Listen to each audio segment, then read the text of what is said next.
Good morning. आप हैं Shyamlal Chaudhary YouTube channel पर और फिर आज सुबह के न्यूज़पेपर की सुर्खियों के साथ मैं उपस्थित हूं। रंजीत सिंह दिशाले विश्व बैंक के शैक्षिक सलाहकार बने हैं। यह महाराष्ट्र राज्य से संबंधित हैं।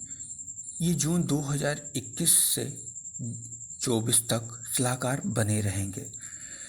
हम आपको इनके बारे में जानकारी दे दें।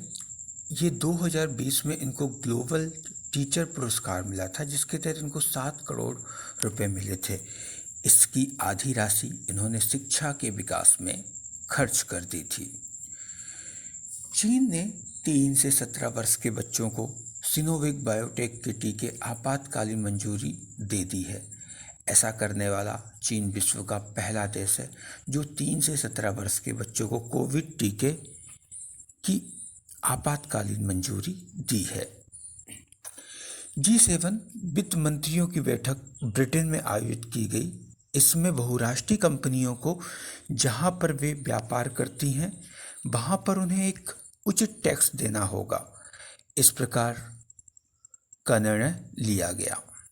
अब हम पिछले महीनों की सुर्खियों पर बात कर लेते हैं। अमेरिकी राष्ट्रपति बाइडेन ने ट्रांस अटलांटिक गठबंधन में वापसी की घोषणा की है। ट्रांस अटलांटिक गठबंधन द्वितीय विश्व युद्ध के बाद से विश्व व्यवस्था की आधारशिला माना जाता रहा है। ट्रांस अटलांटिक गठबंधन की नींव पर ही अमेरिका और यूरोप की सामूहिक सुरक्षा और साझा समृद्धि का निर्माण किया गया है। क्वाड का प्रथम शिखर सम्मेलन हाल में आयोजित किया गया। क्वाड में अमेरिका, ऑस्ट्रेलिया, भारत और जापान प्रतिनिधित्व करते हैं। अभी तक क्वाड केवल एक टॉक शॉप है, परंतु इस शिखर सम्मेलन के बाद इस पर व्यापक चर्चा और इसकी प्रतिबद्धता पर काफ़ी ज़्यादा चर्चाएं की जाने लगी हैं। क्वाड हिंद प्रशांत क्षेत्र में खुले और मुक्त दबाव रहित व्यापार और लोकतंत्र की बात करता है।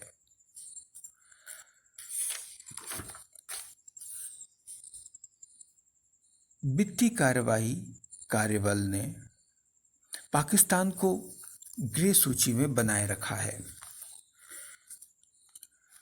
हम बता दें आपको कि FATF मतलब वित्तीय कार्यवाही कार्यबल की स्थापना वर्ष 1989 में G7 देशों की पेरिस में आयोजित बैठक में हुई थी। यह धन शोधन, आतंकवादी वित्त पोषण जैसे मुद्दों पर दुनिया में विधायी और नियामक सुधार लाने के लिए आवश्यक राजनीतिक इच्छा शक्ति पैदा करने का काम करता है। ग्रे लिस्ट सूची का अर्थ होता है कि किसी भी देश का FATF की ग्रे लिस्ट में शामिल होने का अर्थ है कि वह देश धन शोधन और आतंकवादी वित्त पोषण पर अंकुश लगाने में विफल रहा है, और वहीं ब्लैक लिस्ट का अर्थ होता है कि वह देश धन शोधन और आतंकवादी वित्त पोषण का समर्थन कर रहा है। अर्थात ग्रे लिस्ट ये बताता है कि वह अंकुश नहीं लगा पा रहा है, और वहीं ब्लैक लिस्ट ये दर्शाता है कि वह समर्थन कर रहा है। तो ये तो थी आज की न्यूज़पेपर की कुछ हेडलाइन जो बहुत इम्पोर्टेंट थी, और पिछले महीनों की रिवीजन। अब आते हैं हम कल के सवाल पर। कल का सवाल था कि कोपा अमेरिका की मेजबानी कौन देश कर रहे हैं। तो इसका आंसर है, इसकी मेजबानी ब्राज़ील कर रहा है। यह विश्व के सबसे पुराने इंटरनेशनल फुटबॉल टूर्नामेंट में इसको गिना जाता है। पहले इसकी मेजबानी अर्जेंटीना और कोलंबिया कर रहे थे। और एक और सवाल मैंने पूछा था कि वह कौन सा राज्य है जिसको अपने महिलाओं मतलब मेडिकल कॉलेज और इंजीनियरिंग कॉलेज में महिलाओं को 33% सीटें आरक्षित कर दी हैं। तो उसका आंसर है बिहार। और अब आते हैं आज के सवाल पर। तो आज का सवाल है कि विश्व का वो कौन सा देश है जो जिसने 2 चाइल्ड नीति को बदलकर 3 चाइल्ड नीति को अपनाने की बात कर रहा है। तो बताइए आज के सवाल का आंसर, और चैनल को सब्सक्राइब जरूर करें, और अगर आपको वीडियो पसंद आ गया हो तो लाइक भी कर दीजिएगा। फिलहाल दें इजाज़त, कल फिर